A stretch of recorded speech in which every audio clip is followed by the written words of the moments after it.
പ്രതിപക്ഷം വിമർശനം കടുപ്പിച്ചതിന് പിന്നാലെ RSS പരിപാടിയിൽ പങ്കെടുത്ത വൈസ് ചാൻസലർമാർക്കെതിരെ മന്ത്രിമാർ രംഗത്ത്. നടപടി തെറ്റെന്ന് രമേശ് ചെന്നിത്തല പ്രതികരിച്ചപ്പോൾ ആദ്യം മാപ്പ് പറയേണ്ടത് പിണറായി വിജയൻ എന്നായിരുന്നു കെ മുരളീധരന്റെ പ്രതികരണം. ഉന്നത വിദ്യാഭ്യാസ മന്ത്രിയും VC-മാരെ തള്ളി രംഗത്തെത്തിയിരുന്നു.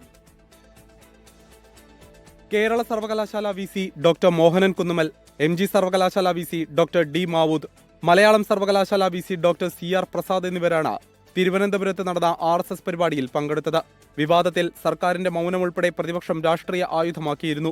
ഗവർണറോടുള്ള നിലപാടും സർവകലാശാല നിയമഭേദഗതി ബില്ലും ചർച്ചയാക്കി സർക്കാരിനെ കടന്നാക്രമിച്ചതിനു പിന്നാലെ VC-മാരെ തള്ളി മുഖ്യമന്ത്രി രംഗത്തെത്തി.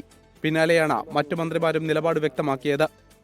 അത് ഒരു വിദ്യാഭ്യാസ പരിപാടിയിലൊന്നും അല്ലല്ലോ അവർ പങ്കെടുത്തത്.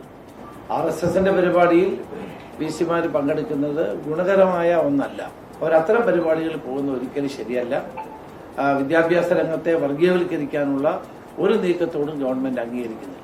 കഴിഞ്ഞ സർക്കാരിന്റെ കാലത്ത് 4 VC-മാർ RSS പരിപാടിയിൽ പങ്കെടുത്തെന്നും ആദ്യം മാപ്പ് പറയേണ്ടത് ഇപ്പോഴത്തെ പ്രതിപക്ഷ നേതാവെന്നും മന്ത്രി കെ മുരളീധരൻ. അങ്ങനെയാണെങ്കിൽ ആദ്യം പ്രതിപക്ഷ നേതാവ് മാപ്പ് പറയണം. അദ്ദേഹത്തിന്റെ കാലത്ത് 4 VC-മാർ പങ്കെടുത്തു. ഇത്തവണ 3 പേരെ പങ്കെടുത്തിട്ടുള്ളൂ. അതിനെ മുഖ്യമന്ത്രി ശക്തമായി വിമർശിച്ചു. പക്ഷേ അത് ശരിയല്ല. ഒരു മതത്തിൻ്റെ മാത്രം പേര് പറഞ്ഞ് നടത്തുന്ന സമ്മേളനങ്ങളിൽ എല്ലാ വിഭാഗത്തിനും വിധാനം ചെയ്യുന്ന യൂണിവേഴ്സിറ്റികളിലെ VC-മാർ പങ്കെടുക്കാൻ പാടില്ല. അതേസമയം വിവാദവുമായി ബന്ധപ്പെട്ട ചോദ്യങ്ങളിൽ നിന്ന് മന്ത്രി KM ഷാജി ഒഴിഞ്ഞുമാറി. തെറ്റാണ് എന്നുള്ളൊരു അഭിപ്രായമുണ്ടോ മന്ത്രിക്ക്?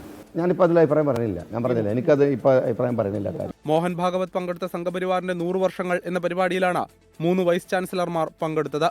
24 തിരുവനന്തപുരം.